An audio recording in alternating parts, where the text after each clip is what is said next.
Sejam bem-vindos ao programa de hoje, dia 20 de julho. Temos muitas informações interessantes nessa edição, né, professor? Bom dia, tudo bem com o senhor? Bom dia, Antonella, tudo bem? Informações importantes. Bom dia a todos que nos assistem. É isso mesmo, então vamos ver o que vem por aí. Suinocultores do Paraná investem na criação de porcos crioulos para produzir carne de qualidade. Em Lindoeste, o João Guilherme aposta na raça Moura. Ele fez adaptações no sistema de manejo, que é realizado a céu aberto no pasto. O que a gente tem implantado aqui não interfere em nada no bem-estar deles, né? Isso tem que deixar muito claro. Não interfere em nada essas modificações. Aliás, é muito pelo contrário. É vantajoso até, né? A gente não perde isso e ganha em eficiência, em produção, né? Sem abrir mão do bem-estar, né, e da nossa identidade. No estúdio, especialistas falam sobre esse mercado que tem um grande potencial de crescimento. O produtor adota técnicas para proteger as hortaliças e evitar perdas com o frio e as geadas. Essa última geada que deu aqui foi 2,5 negativos, sabe? Então, praticamente, nas alfaces, praticamente não fez nada. Ele também implantou um sistema de placas para captar a energia solar. É uma liberdade, né? Você ter a tua própria energia no sítio, né? No Agrofag pelo Brasil, vamos tirar dúvidas de um produtor de maracujás lá da Bahia. A Isa tem informações sobre o cultivo de cenouras. E no Mato Grosso, tem milho depositado a céu aberto. São serras, montanhas de milho. Porque o Brasil, que é um dos maiores produtores de grãos do mundo, ainda sofre com a falta de espaço para armazenagem.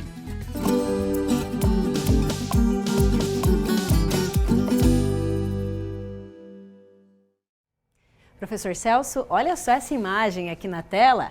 São as cenouras coloridas, elas que fizeram parte de uma reportagem que a gente produziu há 2 anos, lá em 2023. Bem curioso. Exatamente. E quem produz essas cenouras é o Luiz Kimura, professor, um produtor rural aqui de Cascavel, super parceiro do Agrofag. E há alguns dias, quando teve aquela frente fria que provocou geadas em várias regiões, nós conversamos com o Luiz para saber que estratégias ele usa para proteger as hortaliças no inverno. Essa semana nós voltamos até a propriedade dele para registrar essas técnicas de manejo que evitam perdas expressivas nos períodos mais frios do ano. O Luiz aproveitou também para mostrar como resolveu o problema das oscilações no fornecimento de energia elétrica, solução que trouxe uma boa economia para o produtor. –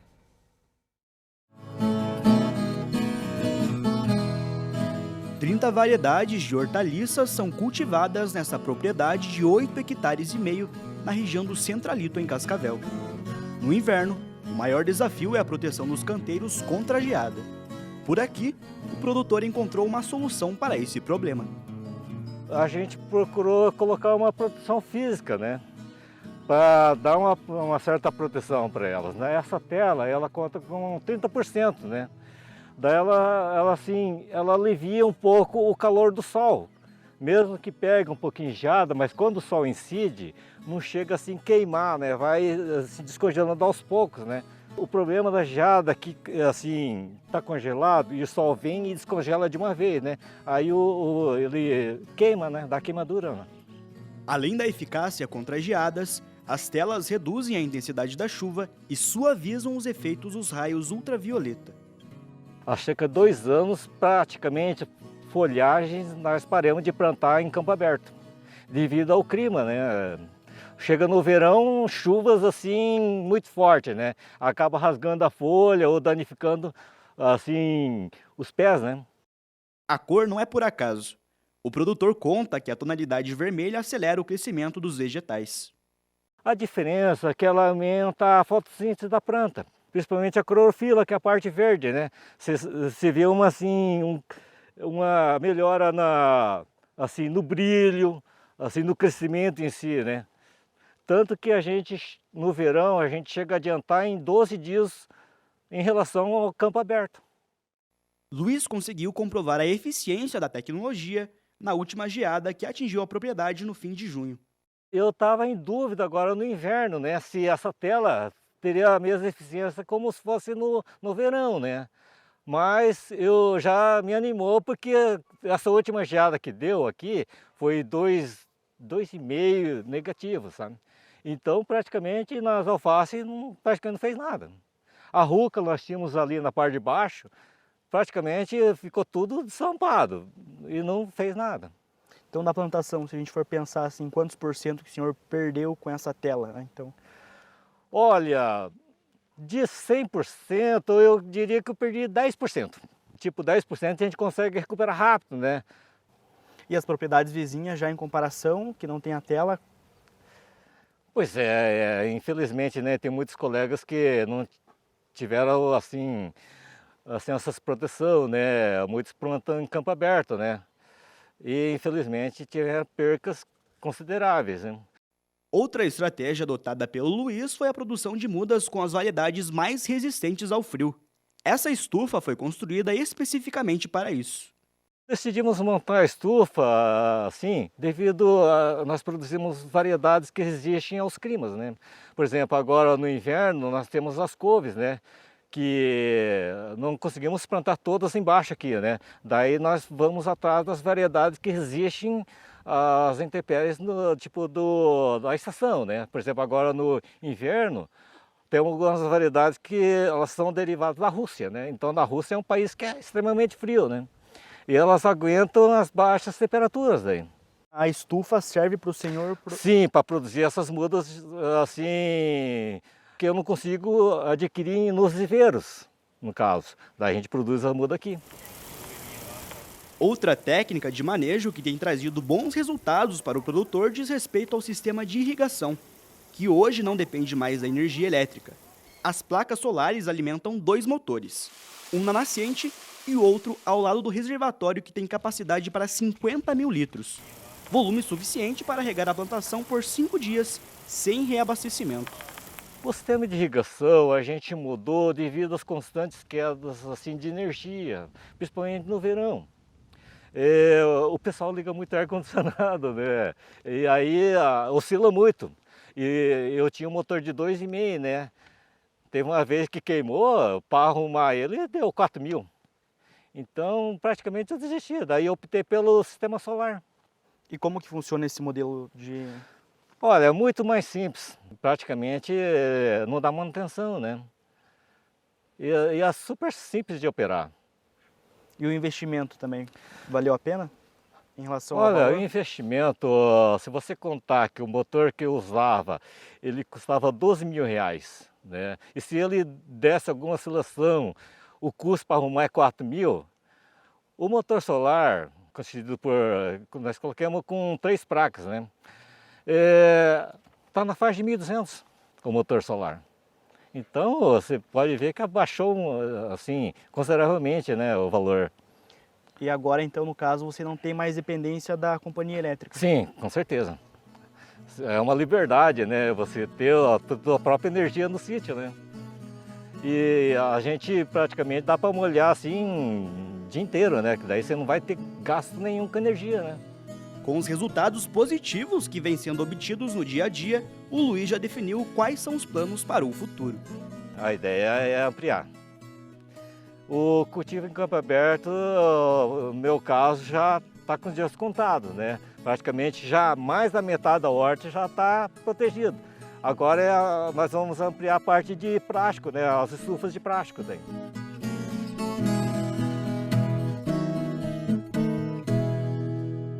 Olha aí que bacana, né, professor? O produtor rural está sempre buscando soluções para aprimorar a produção lá no campo. O produtor rural é muito criativo, né? Você vê que aquelas lonas que ele colocou, aquela rede, né? Protege a umidade, né? Aquela umidade que vai chegar na planta, né? Depois o sol vem, aquece mais lentamente, né? Então não queima diretamente a planta, né? É uma solução interessante que ele achou aí. A outra coisa, a inovação chegando ao campo, né? Ele tendo acesso às tecnologias, né? E essa tecnologia vai girando, vai dando economia e vai dando maior produtividade para ele, né? Então, resolvendo o problema da energia dele. Isso é muito bacana essa reportagem aí. Exatamente, bem criativo mesmo, né? E quem ficou interessado em consumir os produtos que o Luiz cultiva, que são realmente muito bem cuidados, é só ir até a Feira do Pequeno Produtor em Cascavel. No sábado, a feirinha é realizada na frente da Prefeitura e nas terças, quintas e domingos na Praça Wilson Joffre, no centro da cidade. Professor Celso, agora vamos de Agrofag pelo Brasil? Bora lá. Isso aí.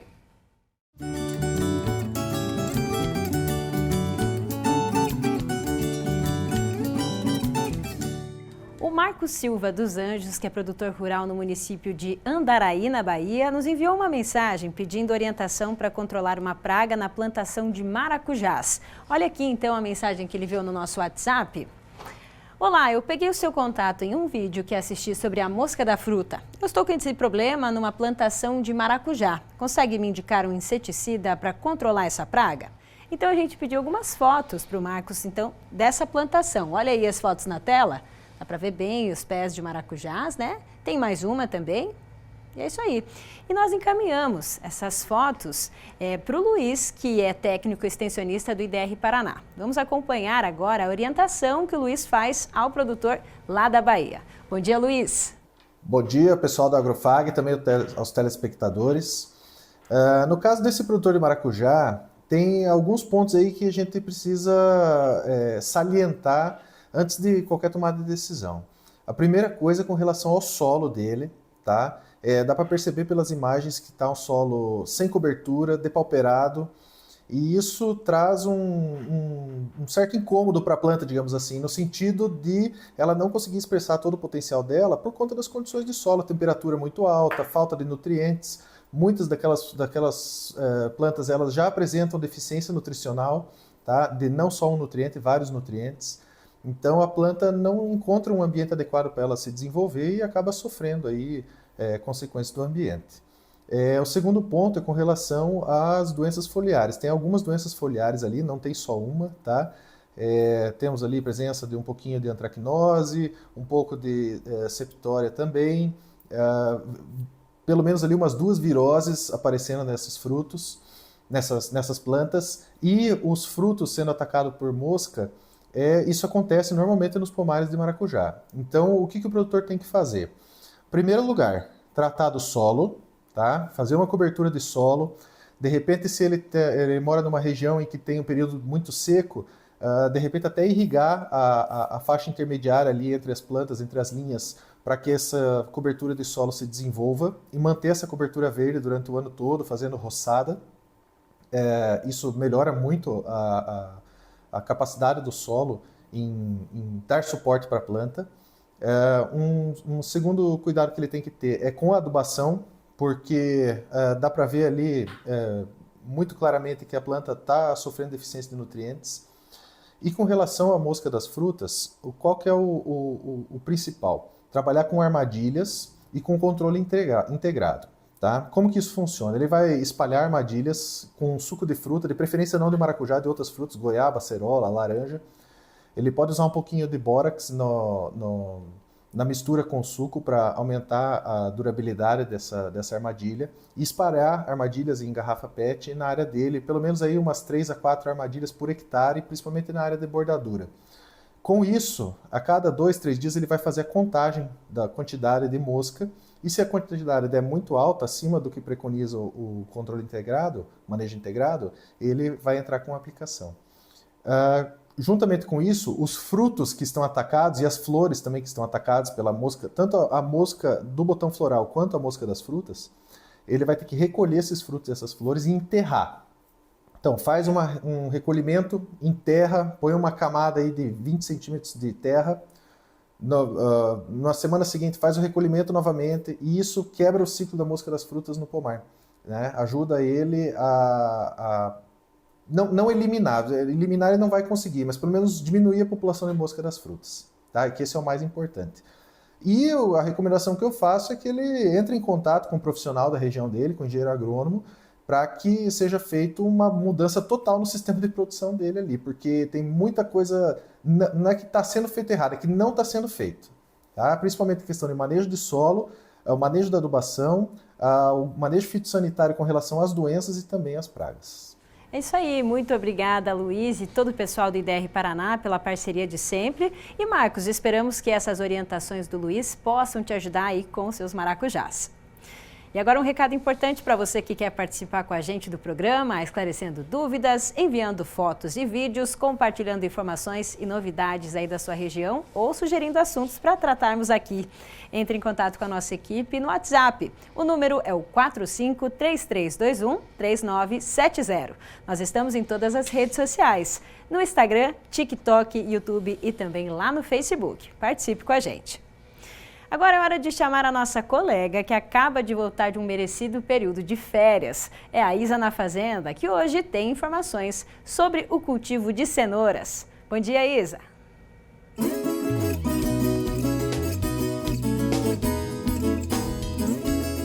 Nesta semana vamos falar sobre uma hortaliça que está presente em quase toda a horta e na mesa dos brasileiros, a cenoura. Rica em vitamina A, importante para a saúde da visão, pele e imunidade, ela é consumida crua, cozida ou processada. No campo, a produção de cenoura exige atenção. O solo ideal é areno-argiloso, profundo, fértil, com boa drenagem e pH entre 5,8 e 6,5. A presença de pedras, torrões ou compactação afeta diretamente o crescimento e a forma da raiz. Por isso, o uso de matéria orgânica, subsolagem e a elevação do canteiro são práticas comuns para melhorar o perfil de solo. A cenoura se desenvolve melhor em clima ameno, com temperaturas entre 16 e 21 graus Celsius. Por isso, tem maior produtividade no inverno. Em épocas muito quentes, pode ocorrer florescimento precoce e formação de raízes fibrosas e mal formadas. O plantio é feito por semeadura direta, em linhas espaçadas entre 20 e 30 centímetros, e a irrigação é fundamental durante todo o ciclo, especialmente nas fases iniciais e no crescimento da raiz. O manejo nutricional precisa ser equilibrado. Fósforo é essencial para o desenvolvimento inicial da raiz.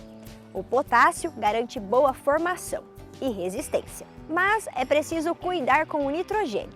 Quando em excesso, pode causar deformações. O ciclo da cenoura varia de 90 a 120 dias, dependendo da variedade e das condições climáticas.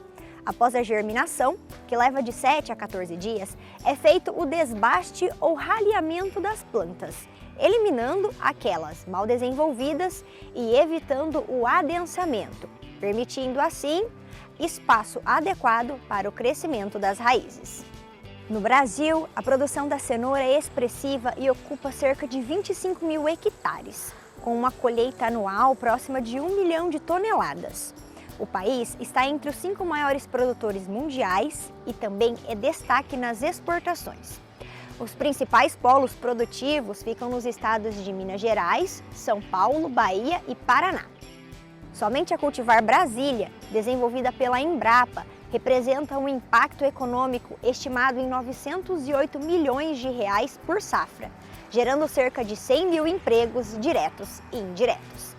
Aqui na Fazenda Escola utilizamos a variedade New Kuroda, que se destacou entre outras testadas por apresentar excelente adaptação às nossas condições de solo e clima, aqui no oeste do Paraná.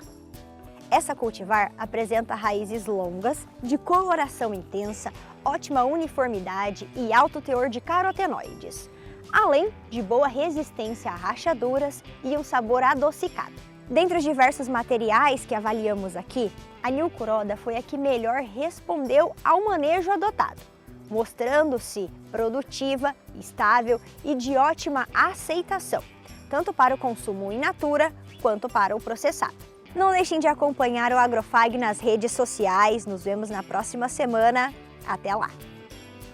Professor Celso, vamos acompanhar essa imagem aqui na tela. Olha só, ela foi enviada pelo Rodson Orlandi, que é lá de Sinop, no Mato Grosso, para o Agrofag. Vamos ver então.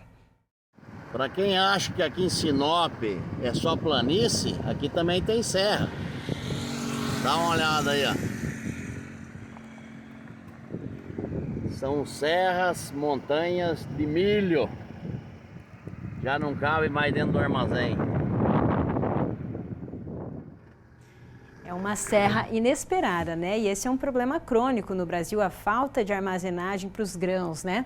Esse é um problema sério no Brasil e depende muito da logística local que está se produzindo, né? Se tem regiões onde tem as cooperativas, tem armazéns, tem produtores que podem guardar, esse fluxo do produto é mais constante, né? Não acumula tanto.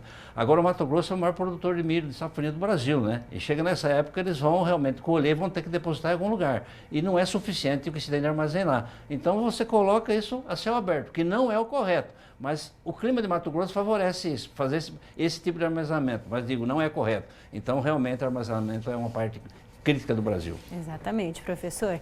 E nós produzimos uma reportagem para tentar entender por que é tão difícil resolver esse problema que prejudica o agronegócio no Brasil. Confira.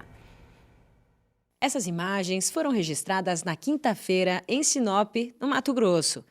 Elas mostram uma verdadeira montanha de milho estocada a céu aberto, sem qualquer proteção. O cereal está depositado no pátio de uma empresa que recebe e comercializa os grãos. O Mato Grosso é o maior produtor de grãos do Brasil. Em 2025, a soma das safras de verão e de inverno deve ultrapassar 100 milhões de toneladas.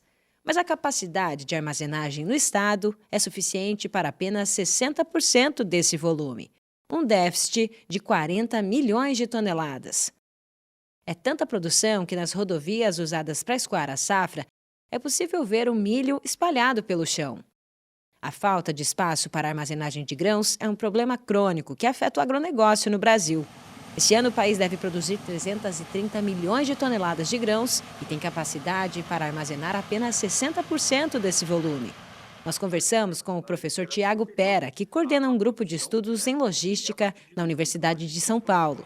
Ele ressalta que a produção cresceu e não foi acompanhada por investimentos de infraestrutura. Quando a gente fala aí nessa questão de armazenagem, né, o Brasil, ele deixou de ser um país superavitário em capacidade de infraestrutura de armazenagem para ser deficitário, né? Então, até 2012, mais ou menos, nós tínhamos uma capacidade estática de armazenagem que era superior à produção, né?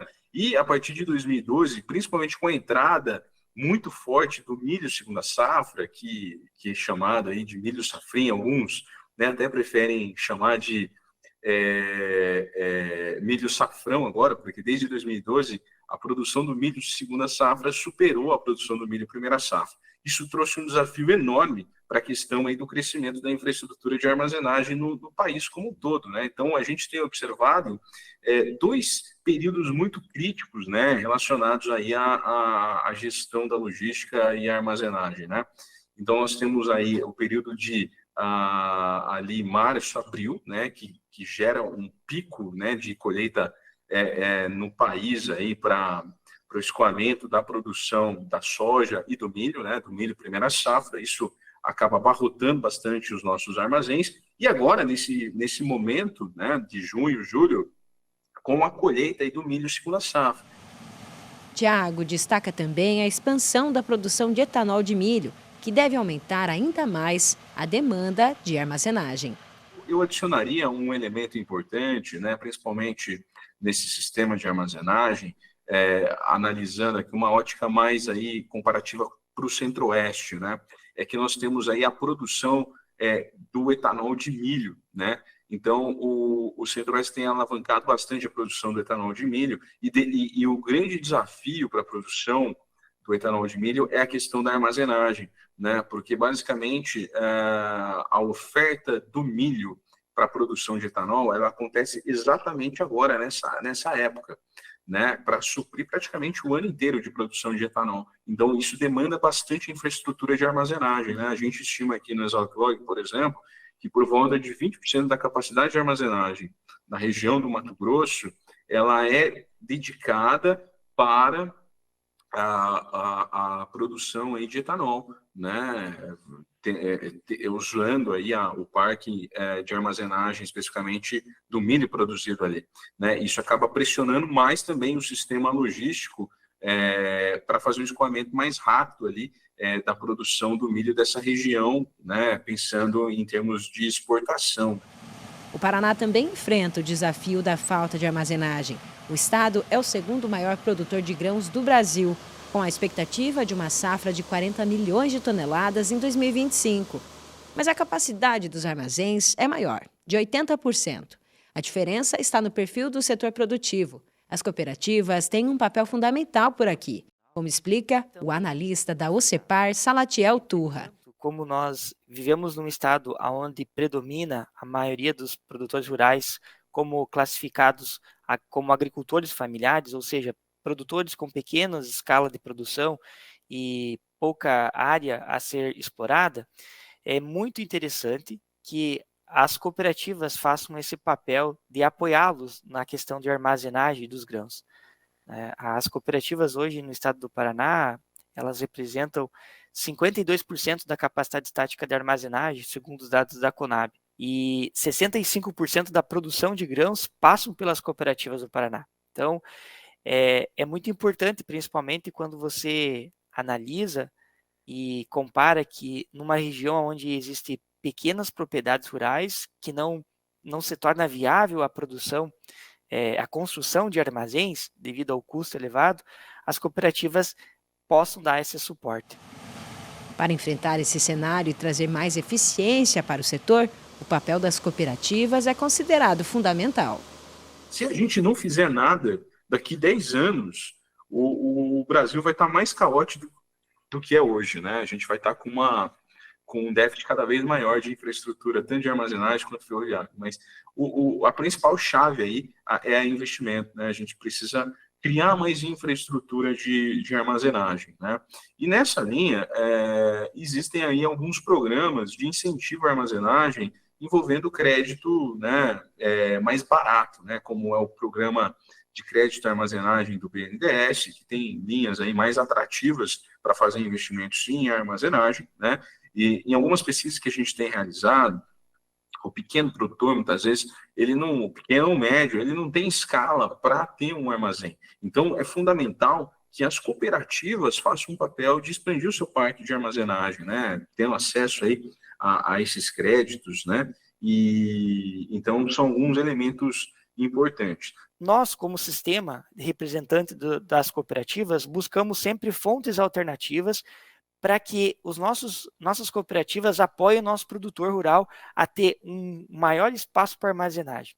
De que forma? Buscando ou propondo, junto ao Plano Safra, políticas públicas que sejam voltadas para a construção de armazéns com uma taxa de juros acessível. Então, a forma de você driblar essas dificuldades é você propondo mais alternativas de armazenagem, né? Seja por outros meios, mas também principalmente pelas cooperativas. Confira agora os preços dos grãos no mercado agrícola. Em Cascavel, essa semana, a soja foi cotada a R$ 116. A saca do milho, R$ 49 e a saca do trigo, R$ 78. Depois do intervalo, vamos falar sobre carne suína de qualidade, como os suinocultores estão investindo em melhoramento genético e na criação de porcos crioulos, especialmente da raça moura, para obter cortes nobres e agregar valor à produção. É já já!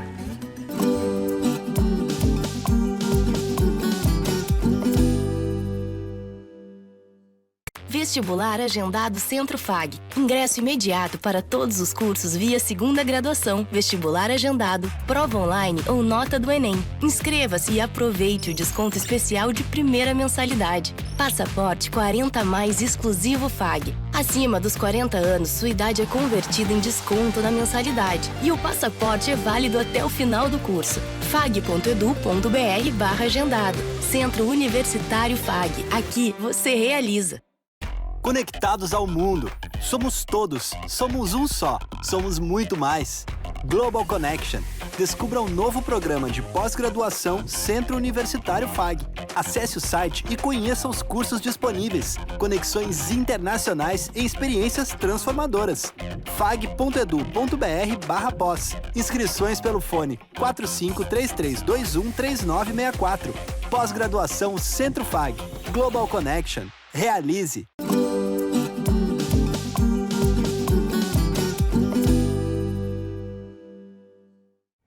O Paraná é o estado com o maior plantel de porcos da raça moura no Brasil. Estima-se que quase 80% dos animais criados na região sul do país estão aqui.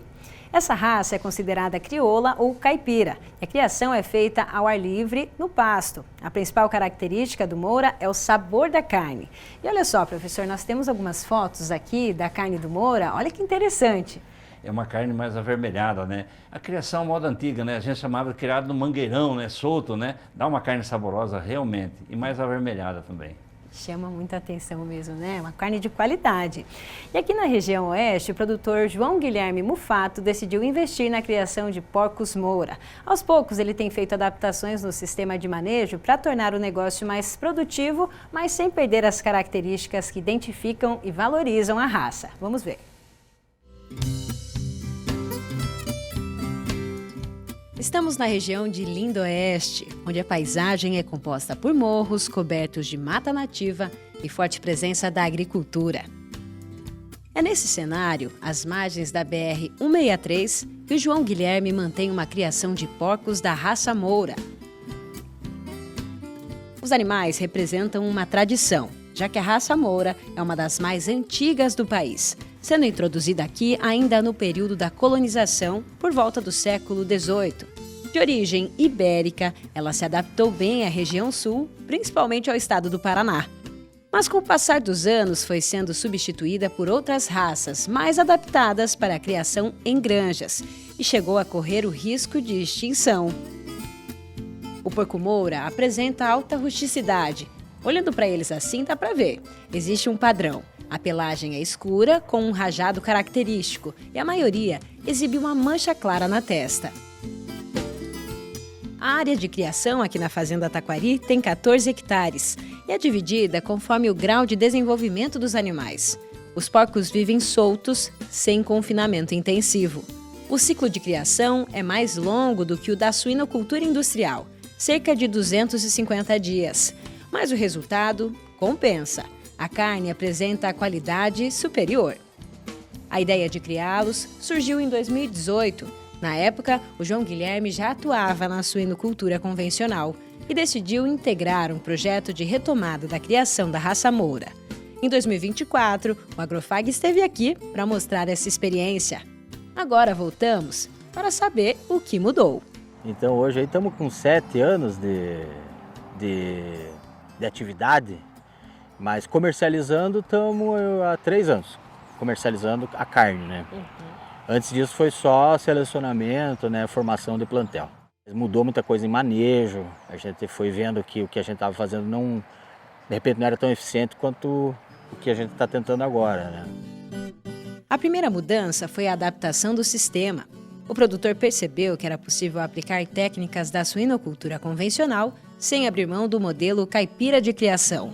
O Paulo já tinha experiência com o trabalho em granjas convencionais e passou a auxiliar o João Guilherme na criação dos Mouras. Em poucos meses lidando com a raça, ele já percebeu as diferenças. A gente nota pelo bem-estar dos animais, né? Eles estão bem mais à vontade. Você vê o porco correndo, fuçando, porco sendo porco. E aí na granja ele está confinado, ele está preso ali. O porco não é um suíno, é um porco confinado. O solto é um porco mesmo, o porco comum ele vive, fuça e brinca e corre, é outra qualidade de vida também. Com a chegada do Paulo, a fazenda conseguiu ajustar os processos, preservando a qualidade da carne e garantindo o bem-estar dos animais. Então a gente está mesclando, né, as técnicas de granja, a evolução do trato da criação de porco, tentando juntar as duas formas de criação, a forma comum do porco caipira e a forma mais eficiente da granja. Então é buscar um equilíbrio entre as duas formas de criação para buscar eficiência com qualidade. O Paulo trouxe esse conhecimento mais aprofundado da suinocultura intensiva e então a gente ele sempre está puxando para esse lado e eu também às vezes puxo um pouco, eu não posso perder minha identidade, né, do animal criado solto. Então, mas essas modificações vêm com a ajuda dele também, né, porque a gente precisa de gente que entenda também do que está fazendo, né, e nisso o Paulo tem ajudado muito, sabe. Uma dessas técnicas aprimoradas está no manejo reprodutivo. O plantel tem 55 matrizes e 3 reprodutores.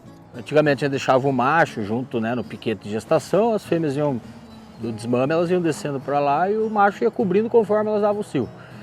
Acontecia do quê? Do macho cobrir duas fêmeas muito próximos, né, no período muito próximo, né? Então isso daí atrapalha na fertilidade, né?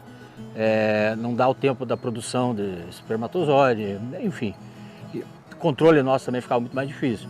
Então agora as fêmeas saem da desmama, elas vêm para um piquete separado, onde elas ficam as fêmeas vazias, né? E ela apresentou o cio, a gente traz para próximo do macho, para junto do macho, para daí ter a cobertura certa, né? Outra adaptação no sistema de manejo foi em relação ao período de desmame dos leitões. Agora, eles passam mais tempo perto da mãe. A gente tem deixado um período que era feito a desmama, por exemplo, pegar um exemplo, né? A gente deixava uma semana a desmama fechada. Hoje a gente deixa 30 dias. Né? Tive que fazer estrutura para isso também, porque eu também não quero deixar igual o industrial, que é pequeno e tal, não. Fiz baias grandes, né? Poucos animais, com um período um pouco maior, de 30 dias. Isso é um exemplo, né? Só do que tem feito pensando mais em produtividade. Após o desmame, os leitões são levados para esse espaço, onde antigamente ficava o confinamento do gado na propriedade. Aqui é aquele período pós-desmame, que ele vai ficar fechado aí 30, 40 dias, que foi o que foi modificado, né? Antes eu ficava uma semana, 10 dias fechado, agora a gente tem deixado 30, 40 dias nesse período, com o objetivo de um melhor desempenho mesmo do leitão, ele ir para o pasto com um pouco mais de porte. A gente foi vendo que isso faz toda a diferença, né?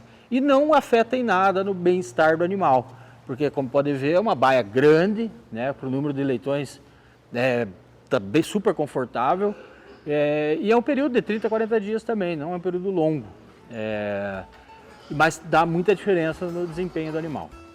Os porcos, então, são levados para o pasto e recebem uma alimentação à base do capim Tifton, frutas e legumes e um concentrado à base de milho, farelo e casquinha de soja, além de varredura de açúcar. O abate ocorre quando os animais atingem, em média, 120 quilos. A propriedade conta hoje com cerca de 500 animais e envia de 8 a 10 por semana para o abate. A ideia agora é continuar especializando a produção sem perder as características desse tipo de criação, sempre com foco na qualidade da carne. O que a gente tem implantado aqui não interfere em nada no bem-estar deles, né? Isso tem que deixar muito claro. Não interfere em nada essas modificações. Aliás, é muito pelo contrário. É vantajoso até, né? A gente não perde isso e ganha em eficiência, em produção, né? Sem abrir mão do bem-estar, né? E da nossa identidade.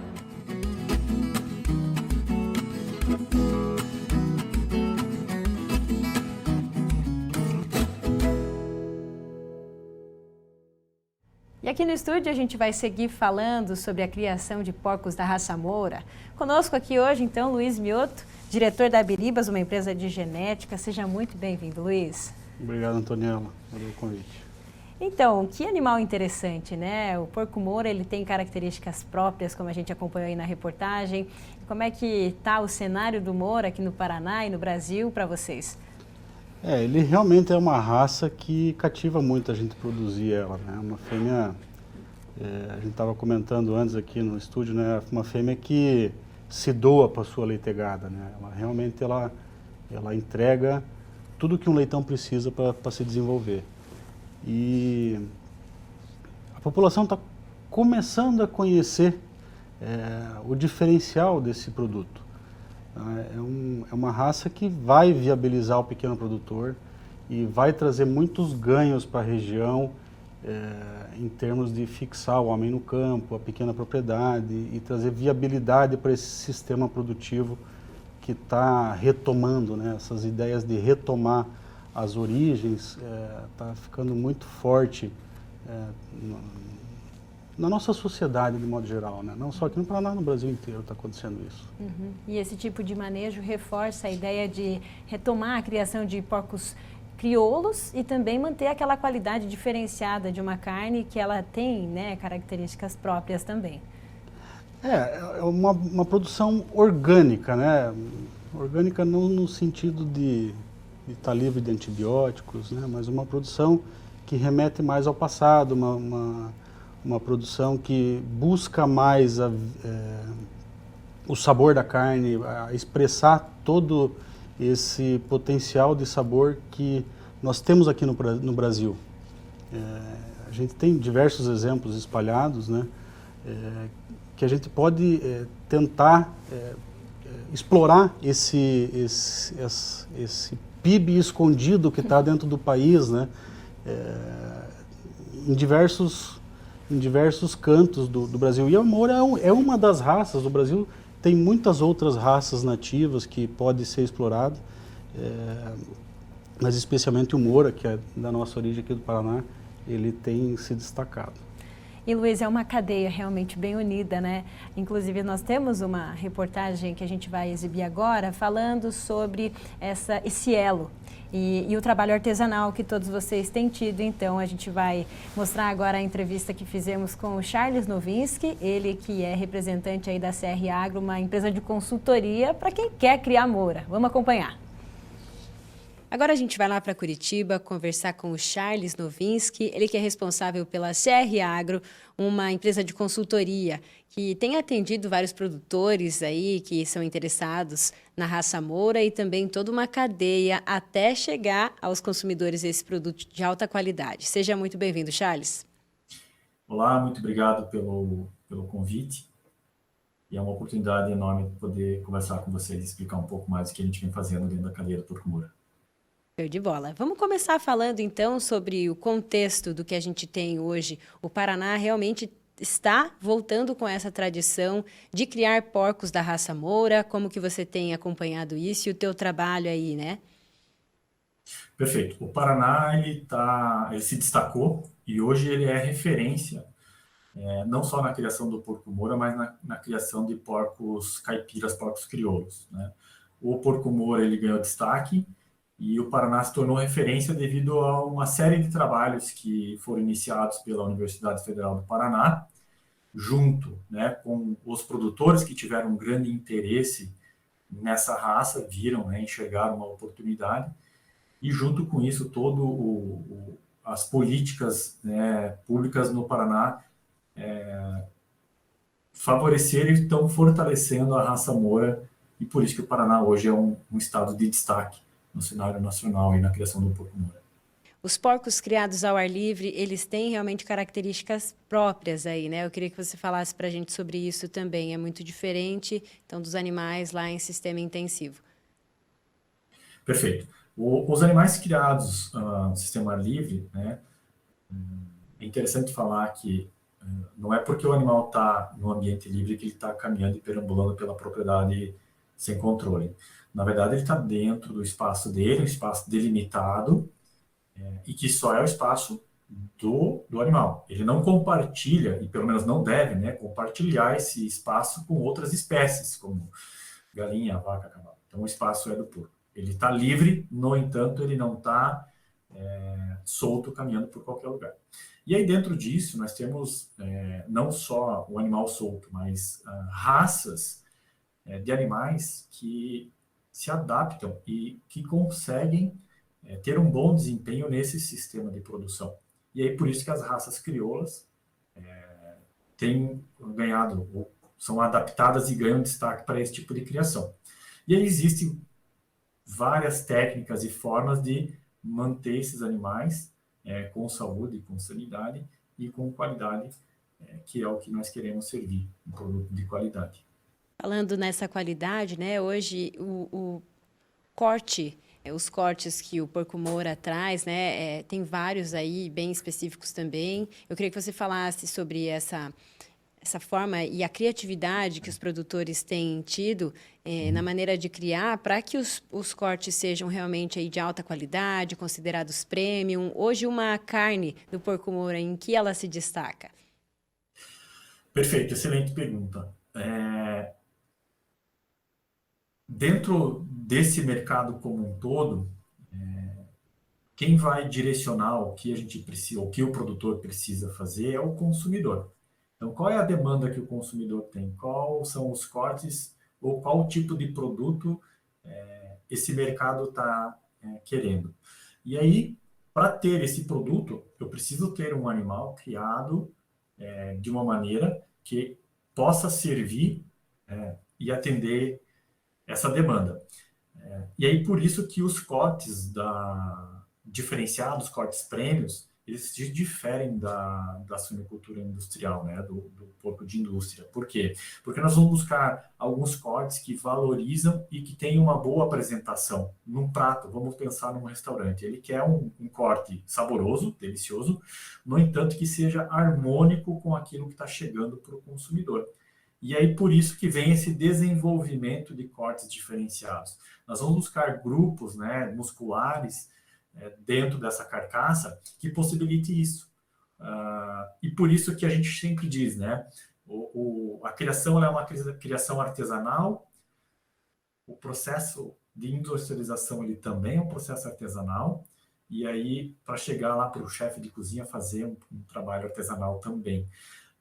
E aí, claro, para isso eu tenho que entender como funciona esse mercado e ir lá naquela carcaça buscar um corte diferenciado, que vai ser um corte saboroso e que eu não vou encontrar com tanta facilidade. Toda essa ideia e a questão de vocês retomarem a criação de porcos crioulos, principalmente o Moura, aí vem de um trabalho da UFPR aí de Curitiba, vocês, né, de toda a Associação dos Criadores de Porco Moura, a sua empresa, enfim, e outras instituições de pesquisa, o EPG, enfim, tem toda, então, uma equipe por trás desse projeto que daqui para frente vocês buscam fomentar, trazer cada vez mais essa presença do porco moura nos pratos, né, dos brasileiros e a ideia daqui para frente, de futuro, é realmente fomentar cada vez mais? Excelente. Como você mencionou, né, você mencionou instituições de ensino e de pesquisa, você mencionou a organização dos produtores por intermédio da associação, né? E aí é uma cadeia, né, completa. Então tem a empresa de genética que vai produzir a genética para fornecer para esses produtores, tem as empresas processadoras, tem a rede de consumidores que entendem, né, e estão buscando esses produtos diferenciados. E a ideia é crescer, no entanto, crescer com controle, para que isso não se perca. Então, que a gente não perca o controle é essa essência desse produto artesanal, esse produto com história. Charles, e para a gente encerrar aqui a nossa conversa, hoje é domingo, daqui a pouco tem churrasco em família, almoço, todo mundo se reúne. Fala para a gente de alguns dos cortes que mais são consumidos do porco moura. Você citou o salame, mas quais são outros aí que a gente tem, né? Quais são as peças, na verdade, que a gente tem? Perfeito. Então, logo, né, o pessoal está se preparando aí para preparar o churrasco de domingo, e aí eu vou meio que atiçar aqui essa vontade. Então, como eu falei lá no início, nós temos cortes diferenciados, né? Então, um corte muito saboroso, e ele está ganhando destaque, principalmente para o churrasco, é o matambrito. O matambrito ele é um corte que vem sobre a costela, tem uma gordura entremeada, então a maciez e a suculência desse corte é sensacional. O sabor dele é fantástico. Outros cortes, como o bife ancho, o prime e o T-bone, também são cortes que recebem, tem uma alta demanda, uma alta procura, por conta do sabor e da experiência que o consumidor tem quando prova esse tipo de corte, que a gente busca, como eu falei, grupos musculares diferenciados, onde tem uma deposição de gordura maior, justamente para trazer essa experiência aí de sabor, suculência na carne do porco. E essa carne vermelha mais característica, então, da raça também é um destaque. A carne vermelha, ela é o que mais chama atenção no primeiro momento. Quando o consumidor pega a embalagem e olha a coloração da carne, muitos falam, mas isso é carne de porco? Sim. Mas por quê? É muito vermelha, né? Tem um outro corte que chama muita atenção, que é a raquete, é um corte que vem da paleta. A coloração, assim, é um vermelho intenso e lembra muito realmente a carne bovina. E aí, quando a pessoa prepara e prova, Pô, mas não tem nem sabor de carne de porco isso. Falei, pois é. Então, realmente, a coloração e sabor impressionam e geram bastante um impacto positivo para quem está provando uma carne verdadeira do porco moura. Já deixou a dica, então, para daqui a pouco, né? Quem for preparar aí o almoço junto com a família, tá aí essas opções, então. Charles, obrigada por participar com a gente, parabéns pelo trabalho, até uma próxima. Eu que agradeço mais uma vez a oportunidade e continuo à disposição. Sempre que precisar, pode contar comigo. Aparência mais que saborosa dessas carnes aí, né, professor Celso? Saborosa, maciez, suculenta e remete a gente ao tempo passado, né? As recordações do passado, né? É isso aí. É muito interessante. E já aproveito para conversar sobre isso de novo com o Luiz, né? Esse diferencial, essa carne vermelha, isso aí para o consumidor é o que chama a atenção mesmo, né? É uma carne que o Moura sofreu um processo de seleção, né? Natural no passado, quando na época dos tropeiros. Então, esse processo de seleção, esse melhoramento genético que ocorreu de forma orgânica, né, sem a interferência do homem, ele deu essa característica, né, fantástica para o Moura, que é ter essa coloração, a maciez e a capacidade de colocar a gordura intramuscular, que é fantástico e traz um sabor, para quem não experimentou, sempre que a pessoa, a primeira vez que experimenta, comenta conosco assim, ó, isso aqui nem parece porco. Não, isso aí é carne de porco, né? Essa aqui é a carne. Exatamente. Hoje, viu, Luiz, hoje a gente está vendo no mercado, né, esses cortes especiais, né? Então hoje nós sabemos que o porco mouro ele tem uma maciez, a carne dele é muito macia, muito saborosa, muito suculenta, uma cor mais avermelhada, chama a atenção, né? O que falta para impulsionar mais isso daí para o consumidor final? Talvez um conhecimento da população?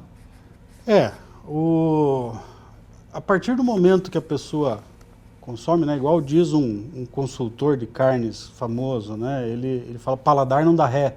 E realmente, né, depois que a pessoa experimenta, ele não vai deixar de consumir. Então, a partir do momento que a pessoa conhecer esse produto e experimentar, eu tenho certeza que ele vai fazer de tudo para ter sempre esse no churrasco e na mesa de casa. E hoje como que está a demanda do porco caipira ou do porco moura? Como é que está a demanda, a oferta e demanda? Como é que está no mercado? Como que está ocorrendo isso aí? A demanda é crescente, né?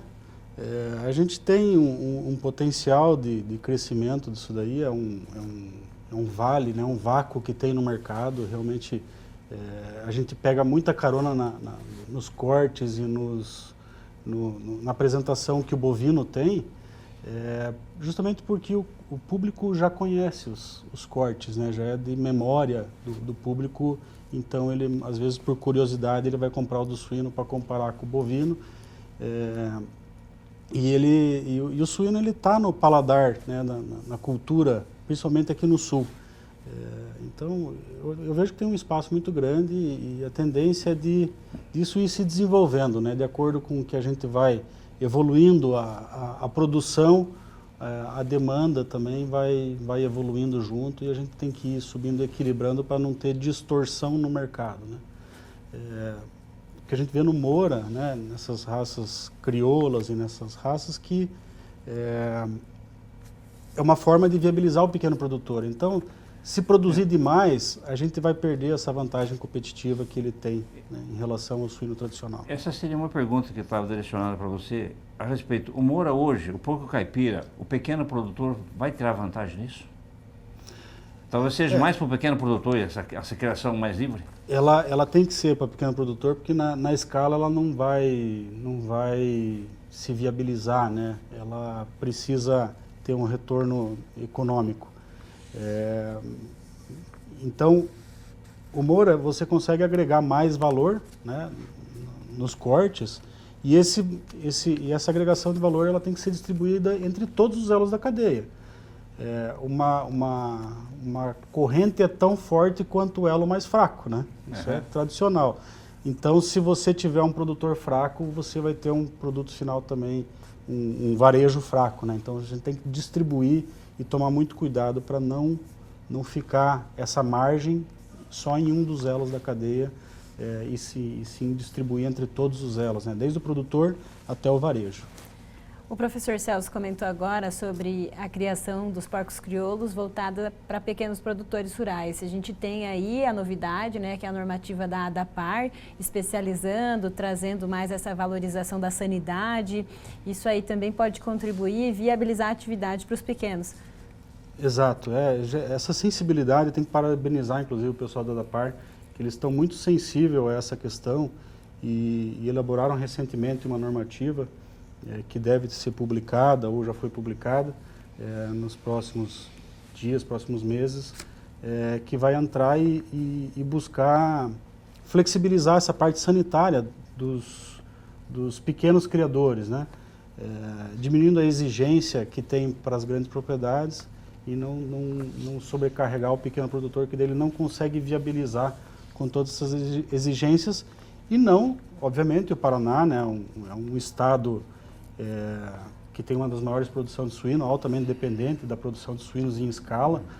A gente não pode deixar de cuidar da sanidade do plantel paranaense. Então, a ADAPAR está de parabéns por essa sensibilidade que eles estão tendo em cuidar tanto do pequeno produtor quanto da produção de escala. Nós não devemos deixar de falar também, Luiz, o seguinte: o porco moura está voltando, quer dizer, o porco caipira está voltando, mas nisso está aliado uma genética forte também, né? Não é só, olha, vamos fazer o porco caipira moura aí novamente, né? E vocês são pioneiros nessa área, né? Isso, o nosso trabalho é basicamente a parte genética, né? Quando o pessoal fala muito o caipira às vezes nem sempre traz a mesma qualidade de carne, né? Às vezes é um animal que foi trabalhado lá antigamente para produzir só a gordura. Aí você tem uma espessura de toicinho, uma gordura alta, né? Quando a gente trabalha melhoramento genético, a gente quer aquela gordura dentro do músculo, que é ela que vai imprimir sabor, maciez e trazer essa explosão de sabor na suculência carne. Na carne. Suculência na carne, exatamente. Fica a dica aí, então, né? Comprem porco moura, consumam e vale a pena. Vale muito. Muito bem. Luiz, obrigada pela participação aqui. Obrigado, volte sempre. A gente vai seguir acompanhando o trabalho de vocês. Estamos à disposição. Muito bem. E agora vamos ver como fica a previsão do tempo para os próximos dias aqui na nossa região.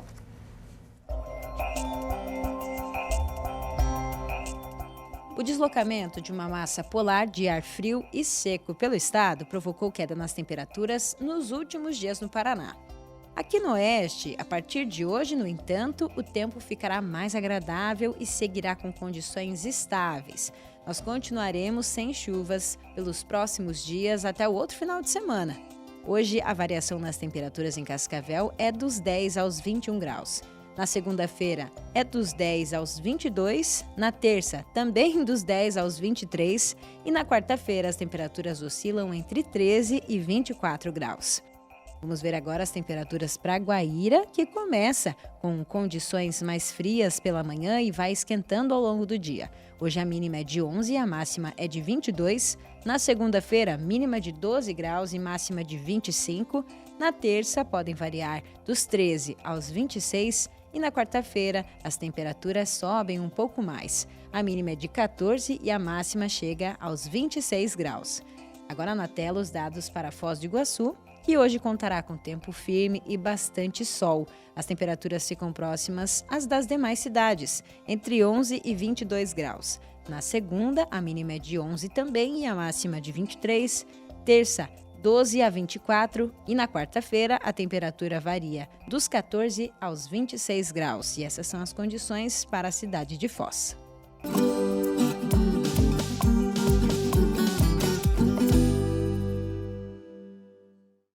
Conectados ao mundo. Somos todos. Somos um só. Somos muito mais. Global Connection. Descubra um novo programa de pós-graduação Centro Universitário FAG. Acesse o site e conheça os cursos disponíveis. Conexões internacionais e experiências transformadoras. fag.edu.br/pós. Inscrições pelo fone 4533213964. Pós-graduação Centro FAG. Global Connection. Realize. Vestibular agendado Centro FAG. Ingresso imediato para todos os cursos via segunda graduação, vestibular agendado, prova online ou nota do Enem. Inscreva-se e aproveite o desconto especial de primeira mensalidade. Passaporte 40+ exclusivo FAG. Acima dos 40 anos, sua idade é convertida em desconto na mensalidade. E o passaporte é válido até o final do curso. fag.edu.br/agendado. Centro Universitário FAG. Aqui você realiza.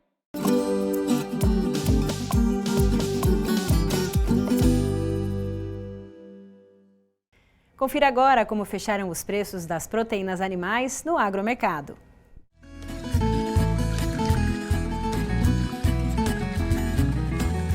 A arroba do boi gordo encerrou a semana em R$ 298,50.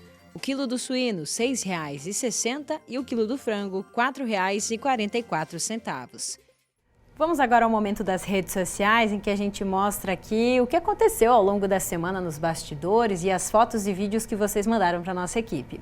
A gente começa, olha só, professor Celso, com a nossa equipe, né, que ganhou vários produtos aí super especiais da família Biasi, lá de Capitão Leônidas Marques. Temos aí o Samuel, o Frederico, a Amanda, mostrando alguns produtos que a equipe recebeu com muito carinho da família. Bacana, muito bom. Show de bola. Daqui uns dias tem reportagem especial sobre produção de melado, açúcar mascavo, que é sempre muito bom. Seguimos então. Olha aí, a gente tem um vídeo do Aldair lá do reassentamento São Francisco. Olha que notícia boa.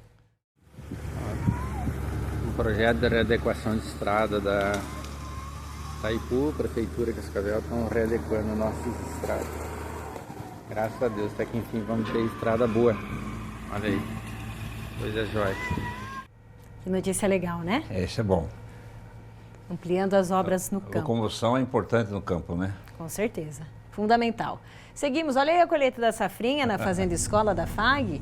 A Isa, nossa sempre parceira, mandou, né, esse momento aí em que todo a nossa região, toda a equipe está acompanhando aí a colheita da safrinha, né? E eles também estão lá. Trabalho não para. Seguimos aqui, olha só, a gente tem um vídeo da Márcia que também está colhendo, a família Daga. Sou Márcia Daga, agricultora rural do distrito de Sé de Alvorada, Cascavel. Estamos no início da colheita do milho safrinha na nossa região e com uma boa expectativa de rendimento. Estamos colhendo, né? Uma produção boa, né? Uma produção acima da média, mas estamos com problema de entrega nas cooperativas, né? Todo mundo está colhendo, então não tem onde colocar milho. E aí atrasa um pouco a colheita por falta de espaço nos armazéns. Mas a safra vai ser boa. Apesar do gargalo aí com a armazenagem, né? Tomara que a safra renda bons frutos. É o pico da colheita, né? Normalmente esse gargalo chega. Exatamente, é isso aí. A gente sempre tem esse problema recorrente. E vamos ver o que a gente tem aí de indicação agora de eventos, né, professor? Daqui para frente temos a FenaBio, um novo espaço de conferências, né, do setor. Então os ingressos já estão à venda. Essa aqui é uma feira que acontece em Sertãozinho, São Paulo, de 12 a 15 de agosto. Os detalhes estão no QR Code. Se você quiser saber mais sobre esse evento, tem no QR Code na tela. Seguimos aí também, temos a indicação, olha só, de Todas no Agro, dia 29 de julho, das 7 da noite até as 9, lá no auditório de Centro de Eventos Ismael Espirafico, em Toledo, um evento dedicado aí às mulheres do campo. Temos também, olha só, a feirinha que ia promover uma festa junina, né? O arraiá tradicional da feirinha do pequeno produtor de Cascavel foi adiado, era para acontecer na última quinta-feira e agora vai acontecer na terça dessa semana e também na quinta. Então quem quiser ir lá prestigiar os feirantes, vai ter comida típica, vai ter arraiá, bandeirinha. Muito bacana lá. Eu gosto de frequentar a feirinha lá na Praça Wilson Joffre. O que o senhor come lá? Muito bom. Pastel? Pastel, um caldo de cana. Muito bom. Eu adoro também. Tapioca. Tapioca. Bom demais. Seguimos aí. Olha só que visita interessante, né, professor? E voltamos aqui para falar das fotos que a gente registrou essa semana. Um pouquinho antes da nossa gravação aqui do programa, recebemos os alunos da Escola São José, lá de São Alberto, no Paraguai. Foi muito bacana. Queridos, e eles são aí de uma escola de futebol. A gente deseja todo sucesso, né, para essa criançada super dedicada. Uns queridos mesmo. Sucesso para eles, eles estavam muito alegres, muito eufóricos. Estavam mesmo. Sucesso a eles, os treinadores, toda a equipe aí. Show de bola. Muito bem, com essa foto a gente encerra as nossas redes sociais. Professor Celso, uma ótima semana. A gente se vê de novo no próximo AgroFag. Ótima semana para você, um bom dia para todos. Tchau, tchau, pessoal. Até semana que vem.